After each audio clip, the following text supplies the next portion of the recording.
நல்லது நினச்சா நல்லது நடக்கும். எப்படின்னா, முனிவர் ஒருத்தர் முனிவராக இருந்த போதும் அவருக்கு ஆசைகள் நிறைய இருந்தது. நாம் என்ன நினச்சாலும் அது உடனே கிடைக்கணும் அப்படிங்கிற ஆசை அவருக்கு அதிகமாக இருந்தது.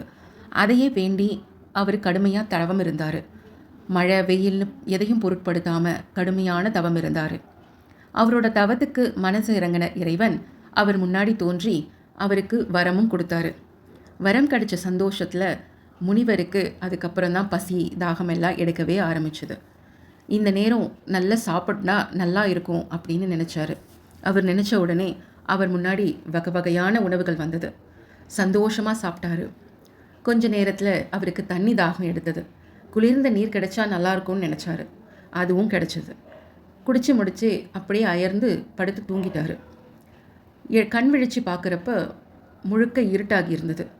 ரொம்ப நேரம் தூங்கிட்டோம் போல இருக்கே, என்னடா இப்படி இருட்டாகிடுச்சே, இந்த நேரத்தில் கொடிய விலங்கு ஏதாவது வந்துட்டா என்ன ஆகிறது அப்படின்னு அவர் யோசித்தது தான் தாமதம்.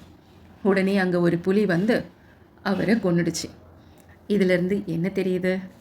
வாழ்க்கையில் நமக்கு கிடைக்கிற விஷயங்களை ஏற்றுக்கிட்டு நம்ம வாழ பழகிக்கணும். அதை விட்டுட்டு நம்ம நினச்சபடியே எல்லாம் நடக்கணும் அப்படின்னு இந்த மாதிரி ஆசைப்பட்டால் இந்த மாதிரி தவறாக தான் போக முடியும். அதுவும் நல்ல விஷயங்களை நினச்சா நல்லது நடக்கும். இல்லைன்னா இறைவன் நினைத்தது தான் நடக்கும்.